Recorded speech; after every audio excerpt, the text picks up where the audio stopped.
Good afternoon, dear students. Good afternoon, sir.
Okay, so we'll start the class now. So we have seen what is the different types of oscillators and what are the LC oscillators, in which we have seen what is the Hartley oscillator. Okay, and what is the working principle and what is the circuit diagram and what is the condition and what is the frequency. Okay, so what is the frequency of a Hartley oscillator we have seen. So now today we will see what is Colpitt's oscillator and what is the working principle of Colpitt's oscillator and what is the circuit diagram and what is the frequency of Colpitt's oscillator. See in this class. Okay, so we have discussed that there is a possibility of oscillations in order to get for an amplifier to work as an oscillator. There should be some conditions it should satisfy. So what are the conditions it should satisfy in order to get a sustained oscillations for an amplifier? Okay, what are they? So what are the A beta conditions equal to to be A be satisfied? A beta equal to A beta equals to 1. 1 and 1, sir. second one is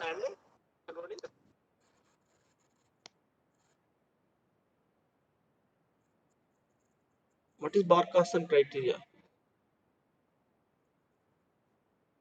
Tell me. The loop gain must be equal to 1, sir. A Nah, beta equals A beta equals to 1. Second condition, what is that second condition? total phase shift around loop equals to 360 degrees or 0 degrees, sir. Very good, very good. Okay.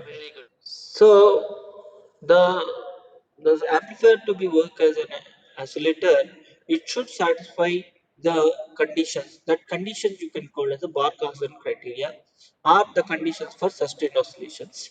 Okay, so first condition is to the AV beta is equal to 1. So what is the AV beta is a loop gain. The loop gain should be equals to 1. And for second condition is either the phase shift around the loop should be either 360 or 0 degrees, or the feedback should be a positive feedback. Okay, so if you satisfy these two conditions, then you can call any amplifier as an oscillator. So in the if you see in the Hartley oscillator, it is satisfied both conditions, and that is the reason it is working as an oscillator, which is a sinusoidal oscillator. Same thing here in the Colpitts oscillator also. If you see, this is the amplifier circuit, this is the feedback circuit, and the feedback circuit is connected to the input of the amplifier circuit, so you will generate some oscillations. Okay, but you should also satisfy the conditions. So what is the conditions? What are the conditions it should satisfy? Means first condition is AV beta equals to 1.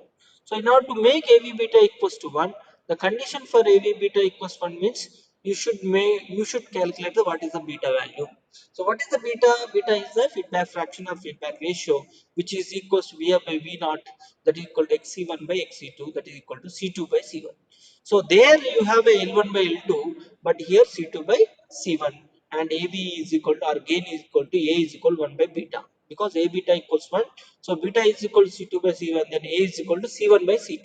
So if you maintain these two parameters, A value C1 by C2 or beta value C2 by C1, then A beta equals to 1. Okay, correct or not? Then what is the, then it is satisfying the first condition. What is the second condition? The second condition is to, in order to maintain a 360 degrees phase shift.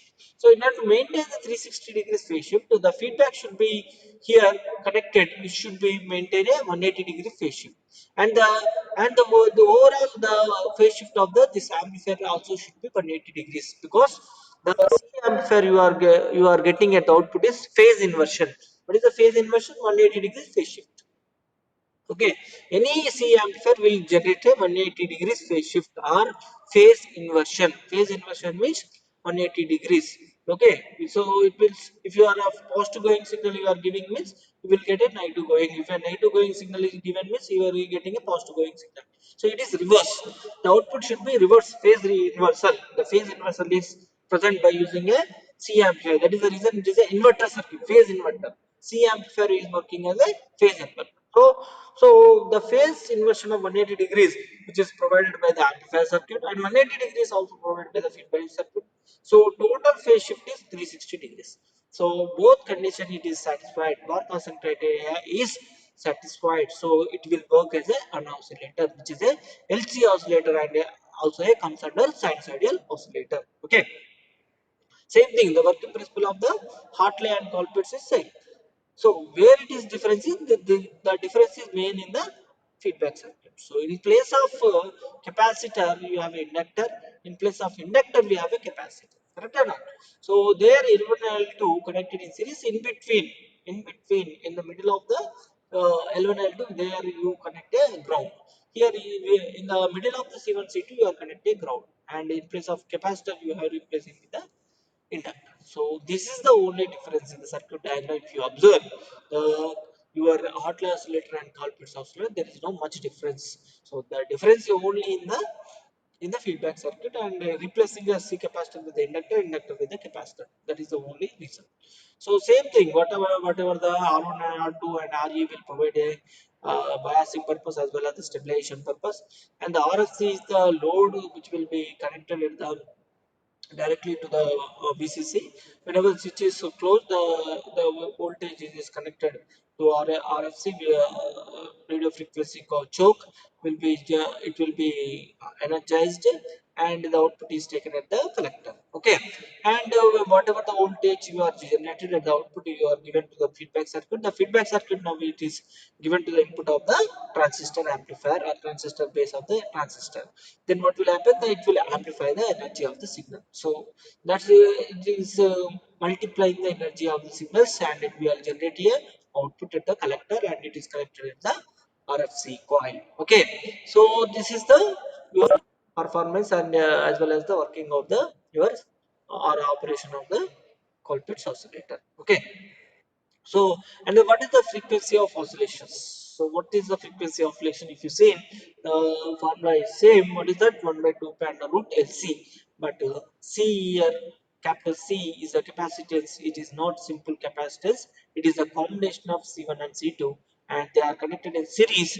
So, in the series combination, if the capacitors are connected, the effective capacitance value or equivalent capacitance value equal to C1 into C2 by C1 plus C2. So the frequency of oscillation formula is same. What is that? 1 by 2 pi under root LC. But see, here L is common and the C is not common.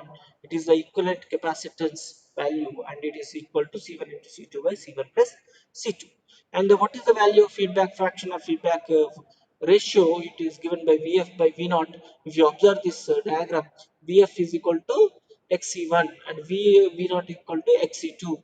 So Xc1 by Xc2 equal to C2 by C1, because Xc1 is equal to 1 by C omega 1, Xc2 equal 1 by C2 omega. So omega omega cancel 1 by C1 by 1 by C2.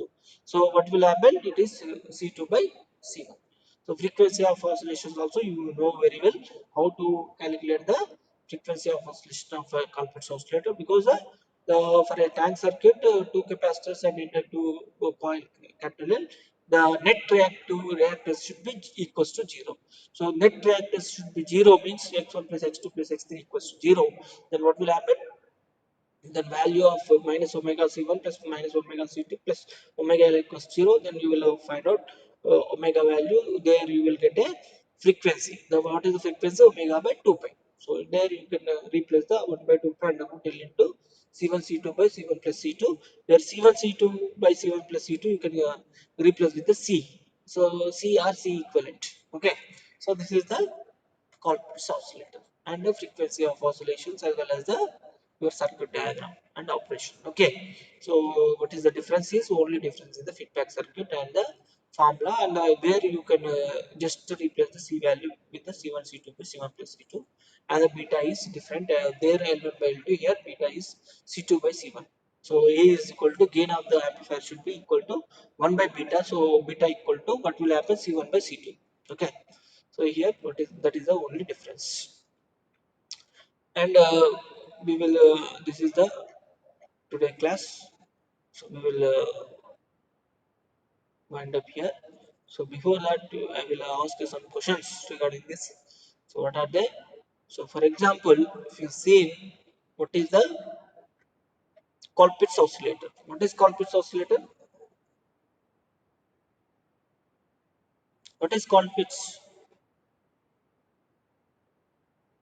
Tell me anyone. Combination combination of feedback, tank circuit Colpitts amplifier. oscillator is also a LC oscillator. It is a high frequency oscillator.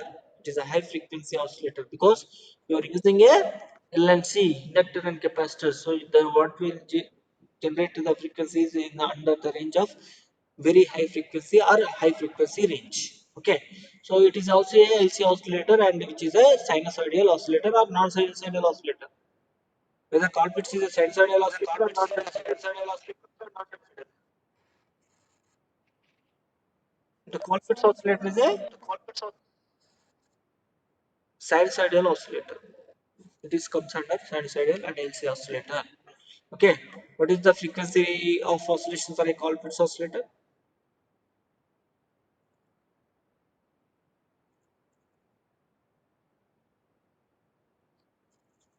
What is the value for frequency of oscillations of Colpitts? 1 by 2 pi under root LC, sir. So, what is the difference between Colpitts and Hartley?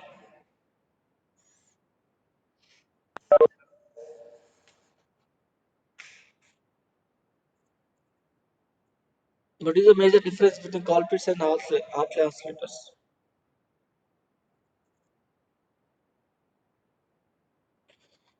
The difference is small difference. What is that a small difference? The difference is in feedback circuit. Okay, that is the only difference. So, and we will wind up today here. So we will meet in the next class.